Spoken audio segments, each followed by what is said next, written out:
Welcome to MC Noctis, where every shadow has a story. Tonight, listen carefully to the silence beneath the ground. At 1:13 in the morning, the microphones buried along the Highway 17 survey line recorded a battle that had ended more than a century ago. There were horses in the fog, metal striking metal, hundreds of men crying for water, their mothers, and a road that no longer existed. Dr. Lena Ortiz heard all of it through her headphones while sitting inside a climate-controlled trailer in rural Virginia. At 1:14, a modern voice entered the recording. It belonged to Lena. "Do not let Marcus fill the trench," her recorded voice said. "Owen is still underneath us." The real Lena had never spoken those words. Owen Price, the field technician seated 3 feet away, laughed until a voice beneath the soil called his full name. He stopped laughing. From the fog beyond the trailer came a roll call response, repeated by hundreds of exhausted voices. "Absent." Owen opened the door and shouted, "I'm right here." Every sound in the field ceased. The next morning, Owen was gone. His boots remained beside the survey trailer. His phone lay on his chair, still recording. No footprints crossed the wet grass. But when Lena listened to the soil microphones, she heard Owen speaking from beneath mile marker 6. He begged the crew not to dig. Behind him, an officer with no face was ordering the dead to make room for one more soldier. Each night afterward, the timestamp inside the battlefield recording advanced toward the present. The voices described machines that had not yet arrived. They repeated arguments the survey crew would not have until the following day. Then Lena heard the final recording. At 2:06 a.m., the construction gate slammed shut. Men screamed as the unfinished highway vanished beneath cannon smoke. And Lena's future voice whispered into the microphone, "The battle isn't repeating, it's recruiting." This is the story of a landscape that remembered what people had buried and what happened when the living tried to pave over it, before the dead had finished calling roll. Dr. Lena Ortiz specialized in acoustic geophysics, the study of what soil, stone, and buried structures revealed through vibration. Most of her work involved locating unstable cavities before construction reached them. The Ashfield bypass should have been ordinary.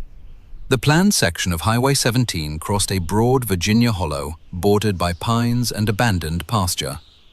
No historic marker stood nearby. State maps showed no cemetery, settlement, or registered battlefield. Yet, local residents refused to cross the hollow after dark.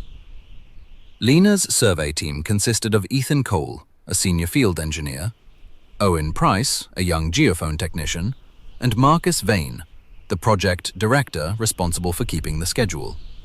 They installed 80 ground microphones along the proposed cut, each sensitive enough to detect water moving through stone. On the first night, Sensor 44 began transmitting at 1:13 a.m. Lena expected groundwater.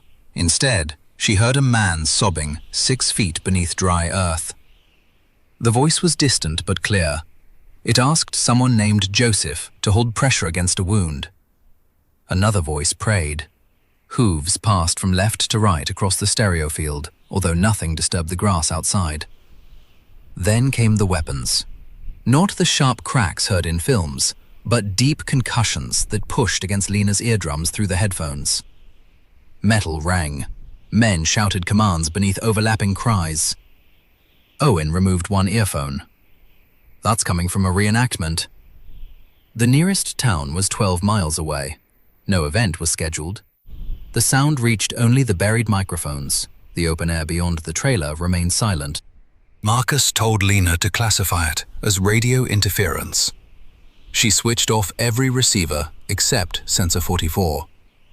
The crying continued. Lena carried a portable monitor into the hollow. Through one ear, she heard only insects and wind. Through the headphone, the field was crowded with men. The sound changed position as she walked. Voices moved aside to let her pass. A horse breathed against the microphone, although its cable was buried at her feet. At sensor 44, the ground vibrated beneath her boots. Someone, below, counted slowly from 1 to 12. On 13, a second voice whispered from directly behind Lena. She turned. No one stood there, but her own footprints continued another 6 steps into the fog. At 1:26, a single voice moved closer to the microphone. Soil scraped around it. The speaker seemed to be crawling upward. "Can you hear us?" Lena muted the channel. 3 knocks rose from beneath the trailer floor. Ethan went outside with a flashlight. The grass was empty, but every orange survey stake within 100 yards had turned toward the same patch of ground. At the center stood a flat, gray stone. No one remembered seeing it earlier. Its surface carried no name or date, only a shallow oval worn smooth by hands. Marcus kicked it aside. The microphones erupted with hundreds of voices screaming at once. Then silence returned. When Lena retrieved the stone, wet fingerprints covered its underside. They were pressed outward from within the rock. On the waveform, the final second contained a sound Lena had not heard live.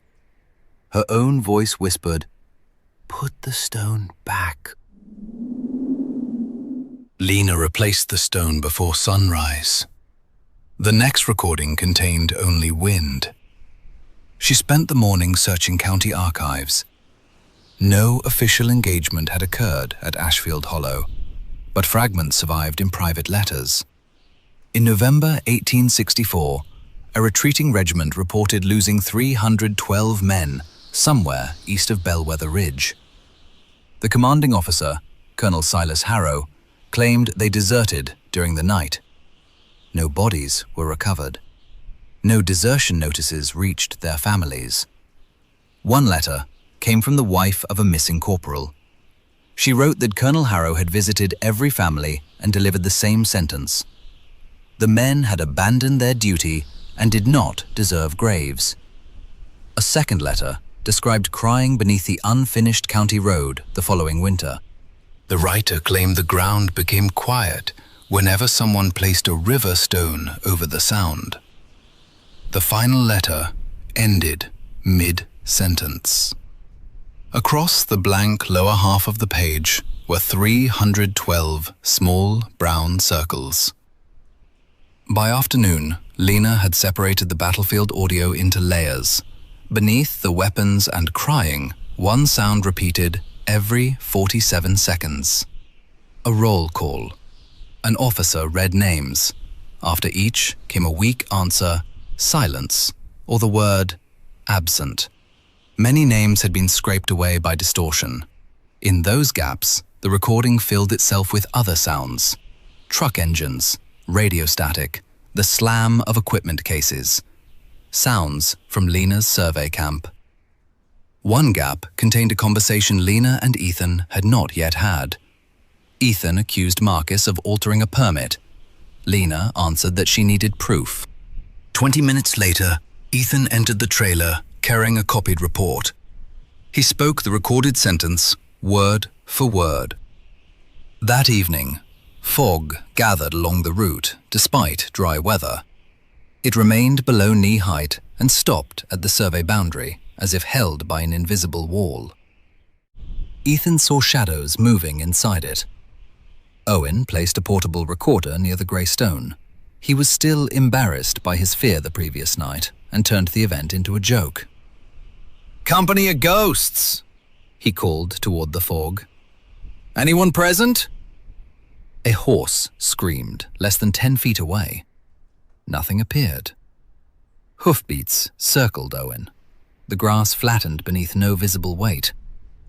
From the recorder came a man's voice reading the survey team's names. Ethan Call, Lena Ortiz, Marcus Vane, Owen Price. The fog answered the first three with silence.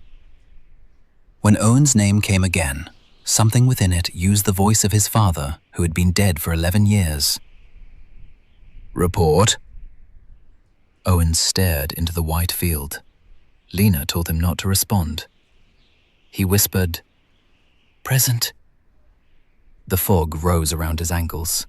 For 1 second, dozens of uniformed figures stood behind him. Their faces were hidden by cloth, mud, or darkness. At their center was an officer whose cap floated above a smooth, featureless head. Then the field was empty. Owen insisted nothing had touched him, but his recorder now contained 5 minutes of audio it had not captured. In the final minute, Owen was screaming from somewhere underground. Owen disappeared before dawn. His cot had not been slept in. His boots stood beside the trailer, toes pointing toward the hollow. Rain had dampened the grass, but no trail led away. Marcus called the disappearance voluntary.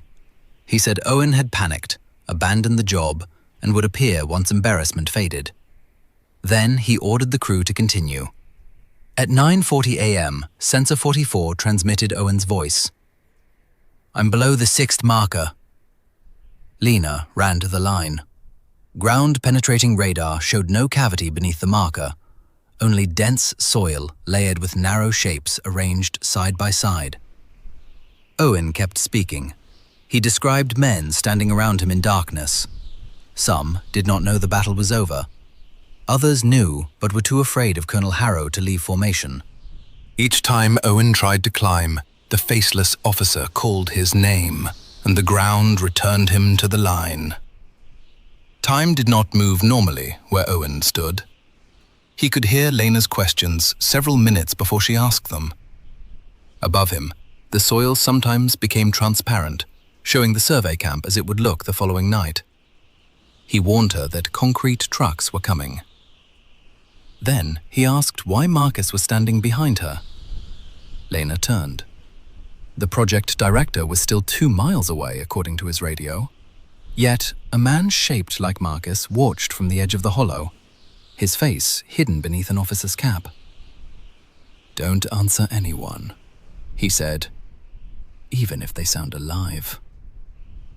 Marcus unplugged the sensor. Owen's voice continued through the disconnected speaker. Lena used a thermal camera to scan the hollow.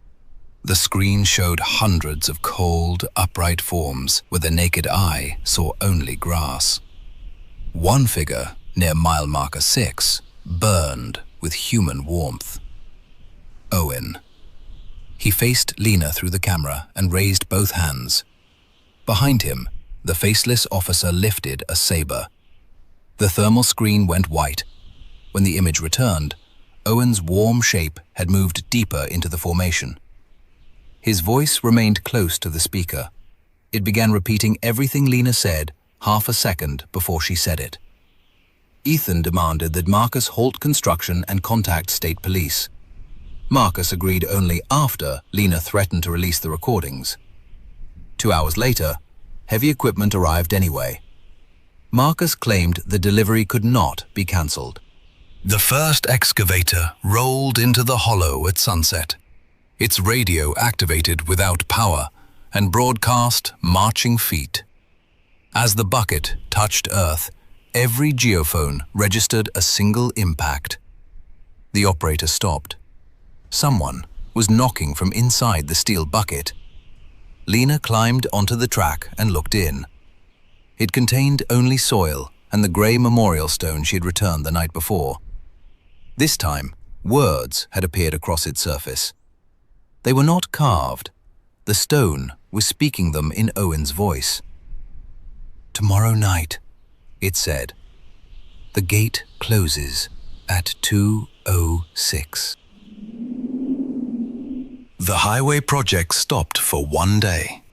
That was long enough for the field to learn every machine. Engines started without keys. Backup alarms sounded beneath the soil. Radios repeated private conversations before the speakers had them. Survey lasers turned toward empty points in the fog and tracked invisible riders crossing the route. The grey stone multiplied. By midnight, 312 flat markers stood in rows across the proposed highway. None carried names. Each bore a shallow oval polished by hands that no longer existed. Ground radar confirmed what the stones marked. Beneath the hollow lay a mass burial trench stretching nearly half a mile. The shapes were packed in 6 disciplined rows. At the northern end, a 7th row contained empty spaces, each vacancy aligned with a living person standing above it. When Lena moved, one empty shape moved beneath her. When Ethan stepped away from the radar screen, another vacancy followed him through the soil. Ethan found a preliminary geological report in Marcus's truck. The trench had been identified 6 weeks earlier.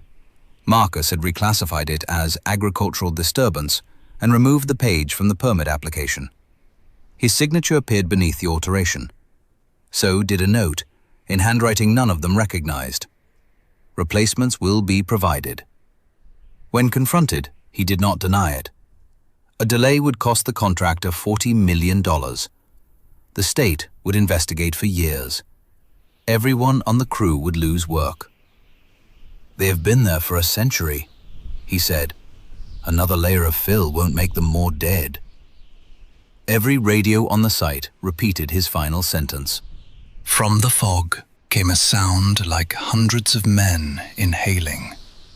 Lena played the newest recording. Its internal timestamp had advanced another day. The battle remained in 1864, but modern voices now occupied the foreground. At 2:03, Ethan shouted for people to leave the machines. At 2:05, Lena ordered Marcus to open the construction gate. At 2:06, metal slammed. Marcus's recorded voice said, "No one leaves until the concrete is poured." The real Marcus listened without expression. Then a scream erupted in the file. It belonged to an equipment operator who was standing beside them, alive. The man removed his radio and backed away. From beneath his parked excavator, another version of his voice began calling for help. It described the exact position of every person around the machine. Then it began counting backward from 10. At 3, the living operator covered his ears. At 1, his own voice called his full name. He answered instinctively. The ground opened only as a line of fog. The operator stepped through it and disappeared. His orange vest fell empty onto the grass. In the thermal camera, a new, warm figure appeared beside Owen. Colonel Harrow raised one hand. The dead closed ranks around both men. County Archivist Ruth Danner arrived with 3 incomplete military rosters and a box of smooth river stones. She had grown up near Ashfield Hollow. Her grandmother warned that the crying stopped only when the forgotten were given a grave, even if the grave contained nothing but a stone. Ruth did not promise it would recover Owen. She only believed it might keep the field from taking anyone else. Before sunset, the remaining crew placed stones over the radar trench. Ruth read the surviving names one by one while Lena recorded. The effect was immediate. When Ruth spoke a correct name, one voice beneath the ground answered and became silent. The fog thinned around a single marker. For the first time, hope entered the hollow. Then, Ruth read the name Samuel Dre. Every stone turned over. The smooth ovals beneath them opened like mouths. Hundreds of voices screamed that Samuel Dre had been an officer, not a soldier in the trench. The fog surged waist-high. Dark lines appeared between the markers, forming the boundaries of a military camp that had vanished in 1864. Tents rose as pale shapes. Cooking fires burned without heat. Uniformed men walked between the living, visible only from the corner of the eye. Their crying had stopped. They were listening. Colonel Harrow emerged near the tree line. His uniform was immaculate. His face remained a blank surface of grey skin beneath the cap. Where his mouth should have been, a vertical seam opened. He continued the roll call. Each missing name was replaced by someone from the construction crew. When the officer called Ethan, Ruth clapped both hands over the engineer's mouth. Something in the fog answered with Ethan's voice anyway. It came from 10 yards behind them. Lena turned and saw another Ethan standing among the tents, looking back at his living self. The duplicate had no eyes. It raised one finger to its lips. Ruth threw the roster into a lantern flame. The pages would not burn. Colonel Harrow tilted his featureless head. All 312 stones began knocking against the earth. The ritual had not named the dead. It had restored the officer's list. Lena understood that the crying belonged to men trying to remain forgotten. Every correct name released one. Every mistake helped Harrow rebuild the company that history had taken from him. The faceless officer pointed at Ruth. Her own voice answered from beneath the ground. She ran toward the survey trailer. The fog shortened the distance in the wrong direction. With every step, Ruth moved farther away. Lena caught her wrist before the archivist vanished between two pale tents. They escaped only when Ethan drove a truck through the line of stones. By morning, the camp was gone, but the burnt roster lay open on the trailer table. 4 new names had written themselves at the bottom. Lena Ortiz, Ethan Cole, Ruth Danner, Marcus Vane. The recording reached the present on the 3rd night. Lena watched the timestamp advance second by second, while the sounds outside remained 10 minutes behind it. The file was no longer predicting the future. It was rehearsing until the living matched what had already been recorded. At 1:42, the audio captured Ruth discovering the new names. At 1:51, Ethan accused Marcus of hiding the trench. At 2 o'clock, concrete trucks arrived. The real engines appeared on the county road while Lena listened. Marcus had ordered the pour before anyone confronted him. He entered the trailer with 2 security contractors and collected every drive, recorder, and field laptop. He said an unauthorized historical claim could not stop emergency stabilization. At dawn, the trench would be covered beneath 12 feet of fill. The contractors heard their own radios ordering them to escort Lena outside before Marcus issued the command. One refused to touch her. His radio immediately began calling him absent. He left the site on foot without waiting for payment. The other contractor stayed. In the newest recording, his voice never reached sunrise. Lena kept a backup transmitter inside Sensor 44. Through it, Owen whispered continuously. He had learned what happened in 1864. Colonel Harrow's regiment was ordered to hold the hollow during a retreat. When the position became impossible, Harrow fled with his officers and left the wounded behind. He later returned, executed the survivors as deserters, and buried them beneath the road to protect his command. The official report erased the battle. The roll call was Harrow's attempt to prove his company had never broken. For more than a century, he had forced the dead to answer. Those who stopped answering began to cry. Those who were remembered correctly could leave. Those who responded to Harrow became replacements. Marcus overheard the transmission. He smashed Sensor 44 with a steel bar. Every fragment continued recording independently. From one came marching. From another came crying.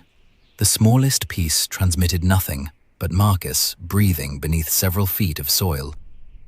Owen's voice moved into the concrete truck radios. "The field doesn't want names," he said. "It wants a witness." Marcus ordered the construction gate locked. The sound reached Lena through every remaining microphone, exactly as the future recording had captured it. 2:06 a.m. Metal slammed. Fog struck the fence from the outside. It flowed through the gaps without entering the camp. Instead, the modern site began disappearing into it, piece by piece. Pines became shattered trees. Excavators became the shadows of artillery. Floodlights burned down into lanterns. Marcus shouted that everyone would remain until the first trucks emptied. Colonel Harrow repeated the order from somewhere inside the fog. The ground microphones began transmitting Lena's voice. She was describing the scene as if giving testimony. Her future account ended with a sentence she had not yet understood. Harrow buried one battlefield. Marcus loaded it into trucks. The first concrete truck entered the hollow. Its headlights became two lanterns moving through cannon smoke. The driver braked, but the vehicle continued toward the trench as if pulled by a road beneath the road. Gunfire struck the night without visible flashes. Each concussion threw workers to the ground. Invisible horses charged between the machines, bending grass and tearing equipment from its anchors. Men ran toward the locked gate and returned seconds later from the opposite side of camp. The battlefield had closed around them. Lena stayed beside the backup transmitter. The microphones were the only objects still showing the present. Through them, she heard modern engines beneath the older battle, and Owen calling from inside both. "Record everything," he said. "Don't answer Harrow." Marcus climbed onto a concrete truck with a loudspeaker. He had taken Ruth's roster. "All personnel are accounted for," he announced. "The site is clear." Colonel Harrow stepped through the truck. His blank head turned toward Marcus. The seam in his face opened, revealing darkness filled with whispering mouths. "State your name." Marcus kept speaking into the loudspeaker, insisting the trench was empty and the reports were false. The officer asked again. "State your name." Marcus shouted, "Marcus Vane, Project Director." The entire battlefield answered, "Present." His body remained on the truck for several seconds after his shadow stepped down. Then the fog folded around him. The loudspeaker fell into the cab. On Lena's thermal screen, a new warm figure appeared beside Colonel Harrow. Marcus struggled, but his mouth continued calling construction workers into formation. Ethan reached the gate controls. The lock had fused without heat. Ruth used a tire iron against the chain, while uniformed figures gathered behind her. Each figure spoke in the voice of someone still inside the site. The living could no longer tell which direction their companions were calling from. Lena found Owen in the thermal image. He stood beneath mile marker 6, one side of his body in the modern trench and the other in 1864. He pointed toward the field transmitter. Lena understood. The dead had been reduced to an incorrect report. Calling names released individuals, but the battle continued because Harrow's version remained the only complete account. The truth had to enter the record while the battlefield was listening. Lena connected the transmitter to the construction emergency channel. Its signal would reach every vehicle, state repeater, and traffic station along the bypass. She began describing the trench. She stated its length, the number of radar shapes, the hidden preliminary report, and Marcus's order to cover it. Then she repeated Owen's account of Harrow abandoning the wounded and returning to erase them. The faceless officer turned toward her. Every weapon fell silent. Harrow raised his saber and walked through the fog. With each step, Lena's microphone filled with screams from people not yet taken. The officer showed her possible endings, her voice calling roll, her hands placing new names onto the roster, her body standing guard over a highway finished above the trench. She continued recording. Ruth forced the gate halfway open. Ethan shouted for Lena to run. She did not. The emergency channel carried her testimony beyond Ashfield Hollow. For the first time, the battlefield had witnesses Harrow could not bury. The 312 stones rose from the ground. They turned toward the faceless officer. Then, every missing soldier answered at once. Absent. The word struck Colonel Harrow harder than any weapon. His uniform collapsed against an empty shape. The seam in his face widened as hundreds of voices poured out, no longer calling for family or water. They spoke dates, locations, and the truth of their final night. The battlefield tore itself out of formation. Pale tents folded into fog. Invisible horses broke their circles and ran toward the tree line. The buried men turned away from Harrow, leaving the officer alone at the center of the hollow. He reached for Lena. Owen stepped between them. For a moment, he appeared exactly as he had before answering the roll call. Then the fog passed through him, revealing the uniformed shadow beneath. "You heard me," he said. "That has to be enough." Owen seized Harrow's empty robe. The ground opened without breaking. Both figures sank into a darkness filled with marching feet. At 2:17, the fog disappeared. The locked gate swung open. The hollow returned, but the trench did not close. Half a mile of earth had settled, exposing the orderly outline of the burial beneath a veil of grey dust. No one spoke until sunrise. State investigators arrived after Lena's emergency transmission reached 3 traffic stations and a police dispatcher. Construction stopped. Marcus Vane and Owen Price were listed as missing. The equipment operator was never recovered. Ethan permanently lost hearing in his left ear. Ruth spent months matching fragments of letters to the radar survey. The official count eventually reached 309. 3 men remained unidentified. The highway was rerouted. A memorial of unmarked stones was built above the trench, each placed without rank. At night, visitors sometimes heard crying, but no voice called roll. Motion cameras recorded the stones changing position after midnight. They never moved far. By morning, they had simply formed 6 straight rows, with 3 gaps at the northern end. No one volunteered to fill them. Lena preserved the original recordings in the state archive. She removed nothing, not Marcus's confession, Owen's warnings, or her own fear.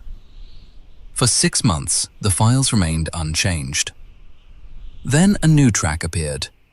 It carried the sound of dump trucks unloading soil at another Highway 17 construction site, 42 miles east.